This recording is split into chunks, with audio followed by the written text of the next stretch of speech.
Hello students, this is Meena. आज हम जिस टॉपिक के ऊपर डिस्कशन करने वाले हैं उसका नाम है banking technology, computerisation, internet, mobile and ATMs and security issues in banking technology. Banking technology का मीनिंग क्या है? जब हम अपने बैंकिंग सिस्टम में इंफॉर्मेशन टेक्नोलॉजी का यूज़ करते हैं तो वहाँ पे हम बोल देते हैं कि बैंकिंग टेक्नोलॉजी वहाँ पे यूज़ हो रही है, वर्क कर रही है, काम कर रही है वहाँ पे। इसका इंडियन बैंकिंग सिस्टम पे काफ़ी इम्पेक्ट है।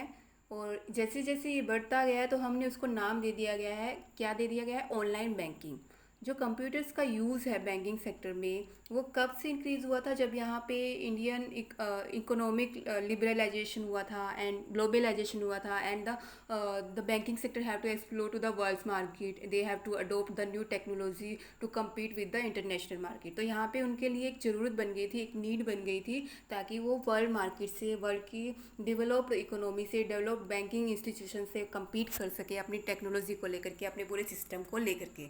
आरबीआई ने बहुत सी कमेटी भी सेटअप की गई थी कि कैसे हम ऑनलाइन बैंकिंग टेक्नोलॉजी को डिफ़ाइन करेंगे। सबसे फर्स्ट में थी 1984 में committee on mechanisation in the banking industry, जो डॉक्टर सी रंगराजन की चेयरमैनशिप में थी, जो उस time Reserve Bank of India के डिप्टी गवर्नर थे। इन्होंने रिकमेंडेशन क्या दी थी कि MICR टेक्नोलॉजी को इंट्रोड्यूस करवाना, मैग्नेटिक इंक करेक्टर रीडर को इंट्रोड्यूस करवाना इन मेट्रोपॉलिटन एरियाज में। ओके, देन 1988 में committee on computerisation in banks, जो under DC doctor C Rangarajan की ने हेड किया था इसको, जिसका फोकस था कंप्यूटराइजेशन सेटलमेंट हो, अपने जितने भी RBI के क्लियरिंग हाउसेज हैं और जितनी भी ब्रांचेज हैं वहाँ की जितनी भी ट्रांजेक्शन होती है उनकी कंप्यूटराइजेशन के थ्रू सेटलमेंट हो। देन 1994 में committee on technology issue relating to payment system, cheque clearing, security settlement in the banking industry, जो WS सराफ की चेयरमैनशिप में हुई थी। और इसने किस पे एम्फेसाइज किया था? इसने इलेक्ट्रॉनिक फंड ट्रांसफ़र पे और एक बैंक नेट पे। बैंक नेट क्या है? जो इंटर बैंक इंफॉर्मेशन एक्सचेंज के लिए बना हुआ है, इंफॉर्मेशन एंड कम्युनिकेशन नेटवर्क बनाता है बैंक नेट, ताकि एक प्लेटफॉर्म पे सभी इंफॉर्मेशन वहाँ पर उनको उपलब्ध, उनको प्रोवाइड हो सके। Then we have the 1995. The committee is for proposing legislation on electronic fund transfer and other electronic payment, जो इलेक्ट्रॉनिक फंड ट्रांसफ़र के ऊपर ही फोकस कर रहा था, लेकिन यहाँ पे legislation electronic fund transfer and other electronic payment जितना भी था उनके लिए लेजिस्लेशन तैयार करना। जुलाई 2016 में डिप्टी गवर्नर रामा गांधी ने सेंट्रल बैंक ऑफ इंडिया को क्या बताया कि they have to urge banks to work to develop application for digital currency and distributed ledgers, कि वहाँ पे ऐसी एप्लीकेशन, ऐसे सॉफ्टवेयर्स को डेवलप करें जो डिजिटल करेंसी को और डिस्ट्रीब्यूटेड लेजर्स को डेवलप करने में अपना हेल्प दे कर सकें। ठीक है, देन वी हैव हम पढ़ेंगे इंटरनेट इलेक्ट्रॉनिक बैंकिंग को लेकर के, ई बैंकिंग को लेकर के। ई बैंकिंग क्या है? जब हम इलेक्ट्रॉनिकली वे में बैंकिंग की ट्रांजेक्शन को करते हैं, जब चाहे वो कस्टमर करता हो ट्रांजेक्शन, चाहे वो बैंक के एम्प्लॉय करता हो। ठीक है, जब भी हम इलेक्ट्रॉनिकली यूज़ करते हैं, इलेक्ट्रॉनिकली किसी सोर्स को यूज़ करते हैं, उसको हम बोलेंगे कि इलेक्ट्रॉनिकली ट्रांजेक्शन हो रही है, वो ई बैंकिंग में यूज़ हो रही है, तो उसको हम बोलेंगे इलेक्ट्रॉनिक बैंकिंग। तो इसको हम और क्या बोल सकते हैं? वर्चुअल बैंकिंग बोल सकते हैं, नेट बैंकिंग बोल सकते हैं, वेब बैंकिंग बोल सकते हैं। ठीक है, तो यहाँ पे e banking services are deliver to customer through the internet के थ्रू होगी, एंड द वेब, जो किसको यूज़ करेगा? हाइपर टेक्स्ट मार्कअप लैंग्वेज होती है, जो जिससे ये सब चीज़ों को, सब तरह की जो भी वर्डिंग होती है उन सबको कि इसके लिए एक लैंग्वेज है जिसको हम बोलते हैं hypertext markup language. In order to use e banking service what we need, internet access चाहिए और वेब ब्राउज़र सॉफ्टवेयर चाहिए। मल्टीमीडिया इन्फॉर्मेशन जितनी भी होती है वो HTML फॉर्मेट में होती है, जो वेब ब्राउज़र पे डिस्प्ले कर दी जाती हैं। And the heart of the e banking application is the computer system. What we need? Firstly we need एक कंप्यूटर सिस्टम जिसमें वेब सर्वर हो, डाटाबेस मैनेजमेंट सिस्टम हो और वेब एप्लीकेशन प्रोग्राम हो। ये सब चीज़ें हो जो HTML पेजेस को जनरेट कर सके, उनको फिर उसको रीड कर सके, उसके ऊपर प्रोसेस कर सके। सो this is the e banking. और ई बैंकिंग में क्या क्या वो चीज़ें होती है, क्या क्या हमें सोर्सेज चाहिए होते हैं, उसके बारे में था। Then we have the electronic delivery channels. Electronic delivery channels में किन किन चैनल्स के थ्रू हम इलेक्ट्रॉनिकली अपने ट्रांजेक्शन कर सकते हैं। First one is the centralise banking solution, CBS। CBS inter bank network sharing का है, जहाँ पे एक ऐसा प्लेटफॉर्म है जहाँ पे जो बैंक्स है वो अपना डाटा शेयर कर सकते हैं और बैंक और कस्टमर इसके थ्रू आसानी से ऑपरेट कर सकते हैं, कहीं भी किसी एक ब्रांच से दूसरी ब्रांच में, एक बैंक्स की से लेकर के दूसरे बैंक में, इस तरह से ऑपरेट कर सकते हैं वो। Then we have the automated teller machine, ATM, जो आपको पता ही होगा। ATM लाइक ए चिप का, like a voting identity card, इस तरह का होता है, जिसमें हमें किसी बैंक ब्रांच में जाने की ज़रूरत नहीं होती। हम अपना, चाहे हमें ट्रांसफ़र करना हो, डिपॉजिट करना हो, विड्रॉ करना हो, हम किसी भी एक ATM पॉइंट पे जा कर के वहाँ पे इस तरह की फैसिलिटी को यूज़ कर सकते हैं। Then we have the smart card. Smart card is also like plastic card होता है, like we have the voter card, identity card जैसे होते हैं, वो भी इस तरह का होता है, लेकिन इसमें एक माइक्रो प्रोसेसर होता है जिसमें इंफॉर्मेशन स्टोर की होती है, ठीक है। सेम साइज़ का होता है जैसे ड्राइवर लाइसेंस, जैसे क्रेडिट कार्ड हो गया, लेकिन इसमें किस किस की क्या क्या चीज़ों को हम एक्सेस कर सकते हैं। ATM के साथ साथ यहाँ पे क्रेडिट कार्ड और डेबिट कार्ड, इन तीनों को की जो यहाँ पे सुविधा होती है, हम इन तीनों चीज़ों को यहाँ पे एक्सेस कर सकते हैं in one single smart card. तो ई बैंकिंग ट्रांजेक्शन में किस किस तरह की ट्रांजेक्शन हो सकती है, हम क्या क्या कर सकते हैं इलेक्ट्रॉनिकली वे में बैंकिंग ट्रांजेक्शन को। हम ऑनलाइन टैक्स पेमेंट कर सकते हैं, टैक्स प्लेटफॉर्म के लिए ऑनलाइन टैक्स पेमेंट करना, ये इस तरह से आजकल ऑनलाइन चल ही गया है, ठीक है। Then we have a corporate internet banking, company भी हैं अपना इंटरनेट के थ्रू अपने जो भी उनका बैंक होता है उनसे जुड़ी हुई होती हैं। ऑनलाइन शॉपिंग करनी हो हमें, आपने देखा ही होगा, तो वहाँ पे बिलिंग के लिए हर एक प्रोडक्ट की डिटेल, सब चीज़ें वहाँ पे इलेक्ट्रॉनिकली हमें अवेलेबल होती हैं। वी हैव डेबिट कार्ड और क्रेडिट कार्ड के थ्रू हम क्या कर सकते हैं, अपना ट्रांजैक्शन कर सकते हैं, किसी भी तरह की हमें चाहे इंफॉर्मेशन चाहिए, हमें विड्रॉल चाहिए, हमें कुछ वहाँ पे डिपॉजिट कराना हो, किसी तरह का भी हो, हमें ट्रांसफ़र करना हो, तो इस तरह से हम कर सकते हैं।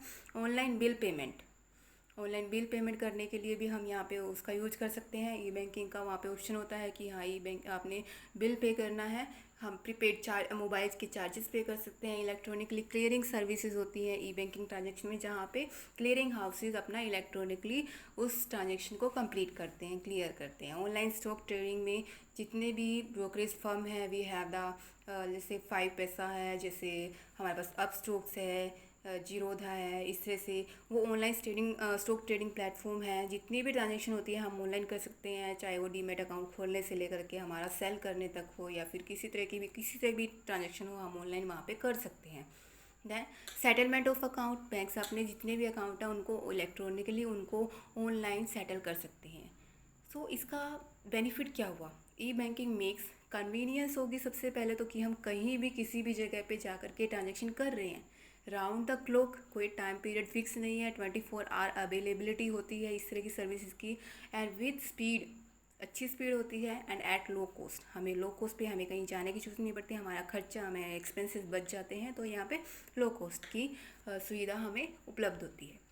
वट आर द डीमेरिट, क्या डीमेरिट होंगी इसकी। For efficient transaction there is a need for training and maintenance of the employees, जो भी वहाँ पे काम कर रहे हैं उनको सबसे पहले क्या चीज़ आनी चाहिए, वहाँ के सर्वर्स जो होते हैं उनको ऑपरेट करना, जितनी भी हमारे प्लेटफॉर्म होते हैं उनको ऑपरेट करना अच्छे से आना चाहिए।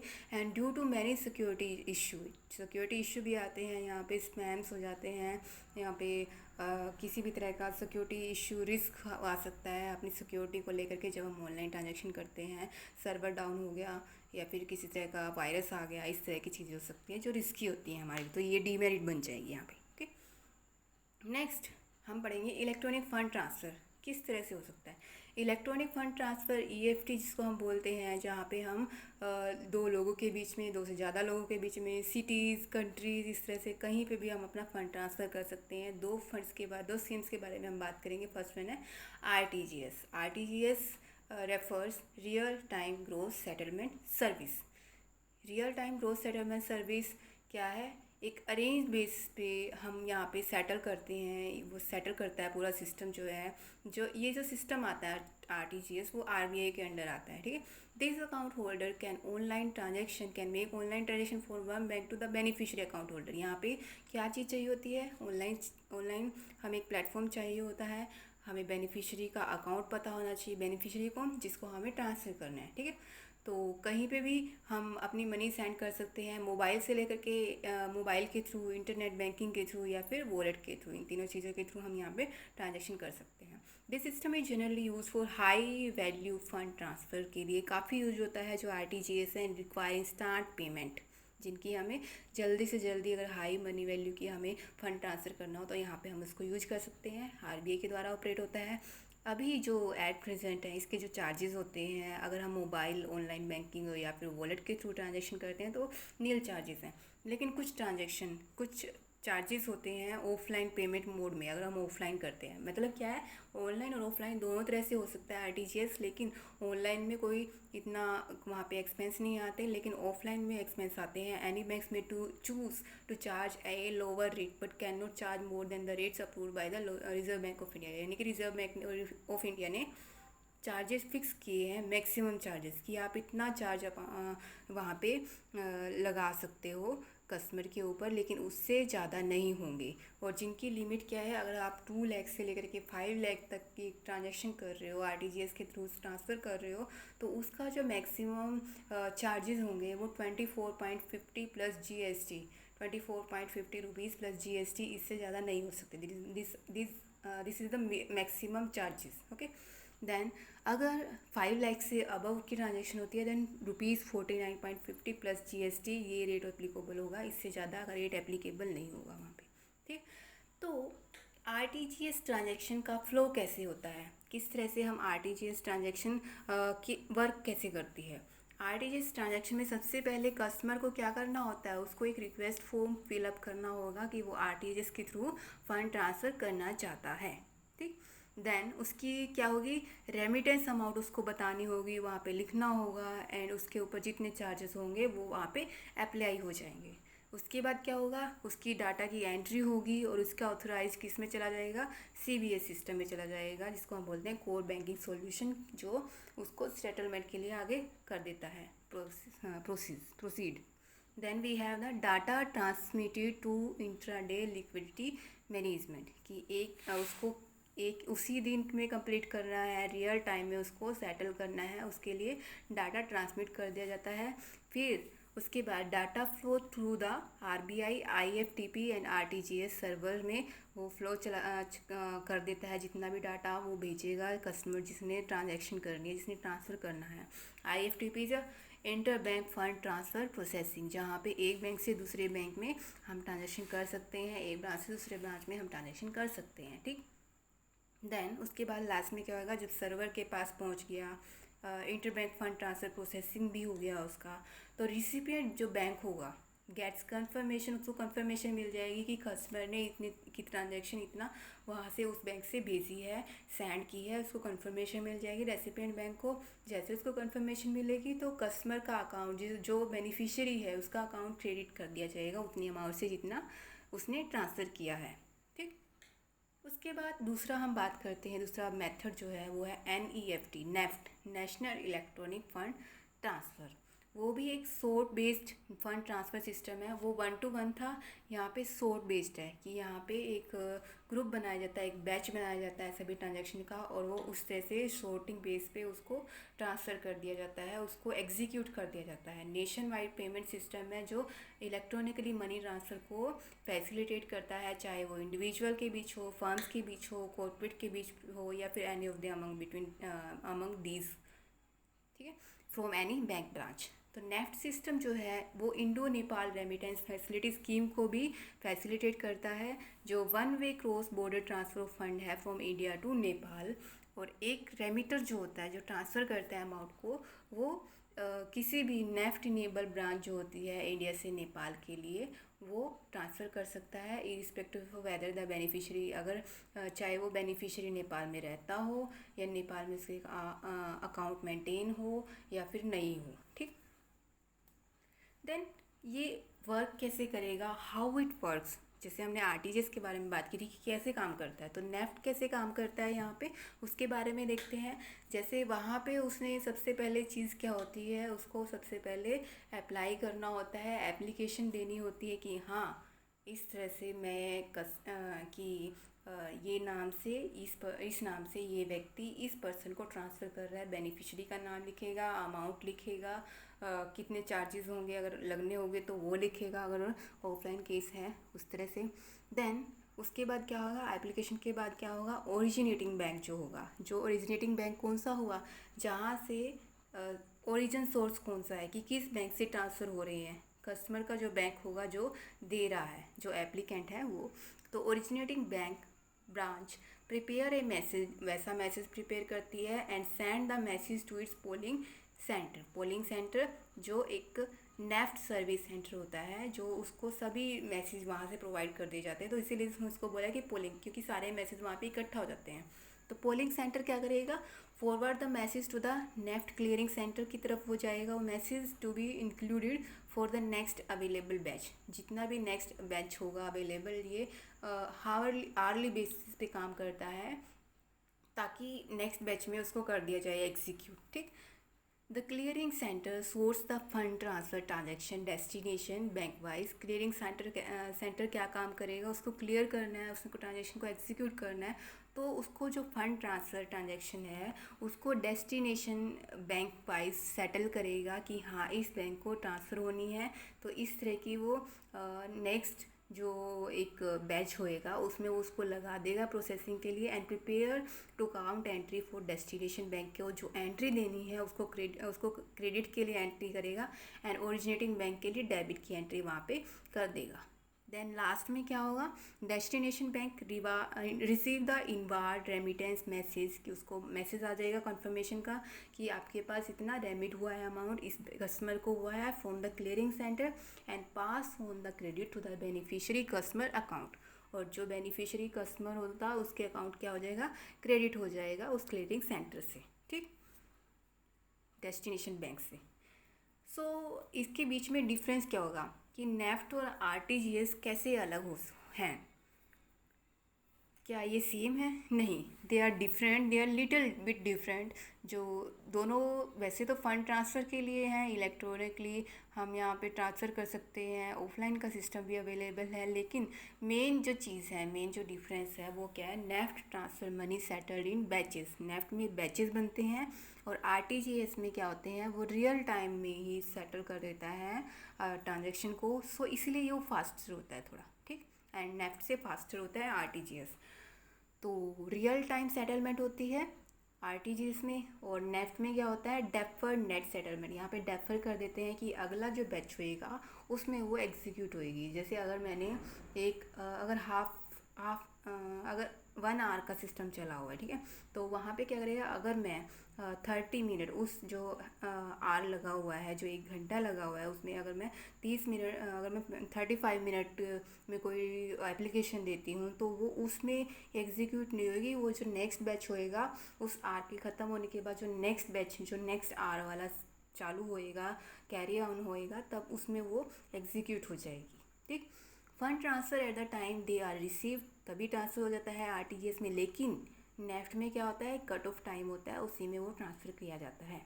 Settlement of fund transfer instruction occurs individually, वहाँ पे अकर्स हो जाती है, पता चल जाता है सेटलमेंट को लेकर के, लेकिन यहाँ पे आर्ली बैचेस में वो ऑपरेट होती है।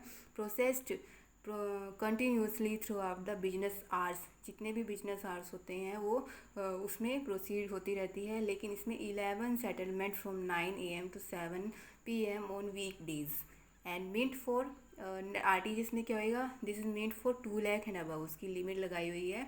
और नेफ्ट में क्या होएगा, 5 settlement from 9 AM to 1 PM on Saturday, यानी कि वीकेंड पे उसने बता दिया कि कितना होएगा, ठीक।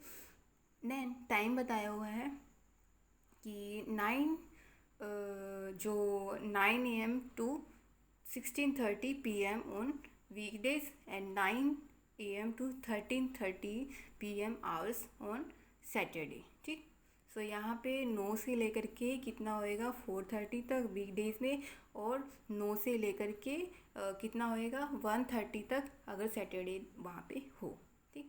और नेफ्ट में क्या होगा, after this you will have to wait till the next designated time, यानी कि ये कह रहा है कि उसने टाइम तो बता दिया था ऊपर कि कितना वीकडे में कितना टाइम होता है, और उसमें वीकेंड में कितना टाइम होता है, सैटरडे को कितना टाइम होगा। इसमें क्या होता है, जैसे ही आवरली बैच होता है तो उसमें after this you will have to wait till the next designated time, अगर आपने बीच में वहाँ पे एप्लीकेशन दी हो तो नेक्स्ट डेजिग्नेटेड टाइम जो होगा उसमें आपकी एप्लीकेशन प्रोसीड होगी, फर्दर प्रोसीड होगी। ठीक, that's why it is called deferred net settlement basis और बैच बेस्ड सिस्टम। ठीक, थर्ड एक हमारे पास IMPS भी आता है, इमीडिएट पेमेंट सर्विसेज। ठीक है, यहाँ पे हम मोबाइल के थ्रू ही ट्रांसफ़र कर सकते हैं, ऑनलाइन मेथड में हम यहाँ पे ट्रांसफ़र कर सकते हैं, ऑनलाइन वे में हम यहाँ पे ट्रांसफ़र कर सकते हैं। तो थोड़ा सा इसके बारे में भी हम पढ़ते हैं कि क्या डिफरेंस है नेफ्ट में, RTGS में, IMPS में। ठीक, minimum transfer value in the case of NEFT is ₹1। RTGS में से ऐसे हमने बात की थी, this is 2 lakh rupees, and immediate payment services में ₹1 है मिनिमम पेमेंट, कि हम ₹1 से स्टार्ट कर सकते हैं। पेमेंट ऑप्शन नेफ्ट और RTGS में ऑफलाइन एंड ऑनलाइन दोनों की यहाँ पे सुविधा मिलती है, हमें दोनों के लिए प्रोविज़न होता है, लेकिन इमीडिएट पेमेंट सर्विसेज में ऑनलाइन ही हम ट्रांजैक्शन को एग्जीक्यूट करते हैं, इस ऑफलाइन नहीं कर सकते। जो नेफ्ट और RTGS में मैक्सिमम ट्रांसफ़र वैल्यू है वो है, कोई लिमिट नहीं है इसके लिए, लेकिन इमीडिएट पेमेंट सर्विसेज में जो लिमिट है वो है 2 लाख रुपीज़ वंस। ठीक है, सेटलमेंट टाइप जो नेफ्ट के लिए होता है वो आर्ली बेसिस पे होता है, और RTGS के लिए रियल टाइम बेसिस पे होता है, वो तभी एग्जीक्यूट कर देते हैं रियल टाइम बेसिस पे। इमीडिएट पेमेंट सर्विसेज में भी रियल टाइम पे उसको एग्जीक्यूट कर दिया जाता है। ठीक, सर्विस टाइमिंग नेफ्ट की जो सर्विस टाइमिंग है वो 8 से लेकर के 7 PM working days, except second and fourth Saturday, क्योंकि वो हॉलीडे होता है। एंड RTGS में 8 AM to 6 PM for working day.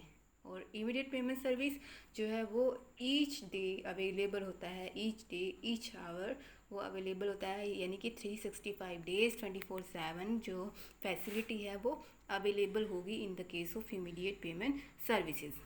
ठीक, चार्जेस कितना होगा, नेफ्ट और RTGS में ऑनलाइन कोई चार्जेस नहीं होगा, और जो मैक्सिमम चार्जेस बताए गए हैं वो बताए हैं RBI ने, लेकिन बैंक्स अपने अकॉर्डिंग उसको देखता है कि इस तरह से अब ट्रांजेक्शन के अकॉर्डिंग वो डिसाइड करते हैं कि कितना वहाँ पे चार्जेस लगेंगे, अगर ज़्यादा हुआ तो ज़्यादा, कम हुआ तो कम, उसके अकॉर्डिंग। ठीक, ऑफलाइन सिस्टम में। ठीक, इमीडिएट पेमेंट सर्विसेज में this is will be decided by the individual member bank and PPI, यानी कि इंडिविजुअल मेंबर बैंक जो होएगा उसके हिसाब से वहाँ पे डिसाइड किया जाएगा कि कितना यहाँ पे चार्जेस लगेंगे ट्रांजेक्शन के।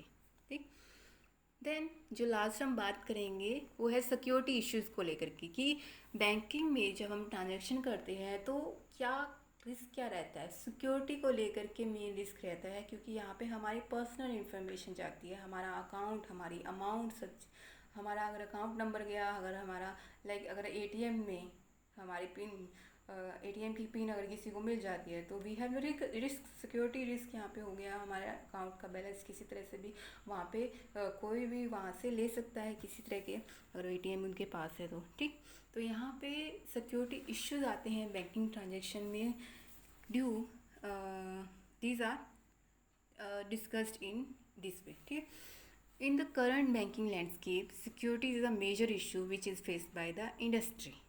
One of the risk is cyber security. These issue causes for the security breaches, यहाँ पर सिक्योरिटी की उल्लंघना होती है, ब्रीचेज होती है, एंड माल प्रैक्टिसेस होती हैं, and that give rise to frauds in banking system and transaction.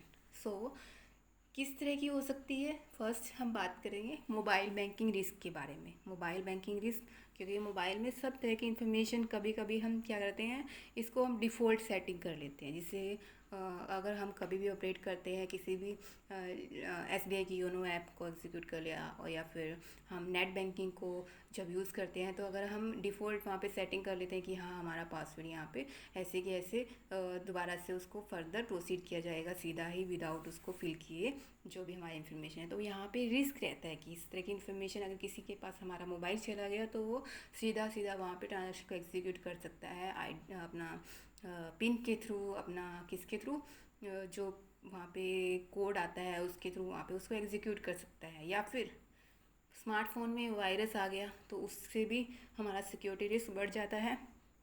दूसरा है, ये थी मोबाइल के बारे में। दूसरा है denial of service by distributor. Service जो प्लेटफॉर्म है वो कभी कभी डिनायल कर देता है, ठीक है।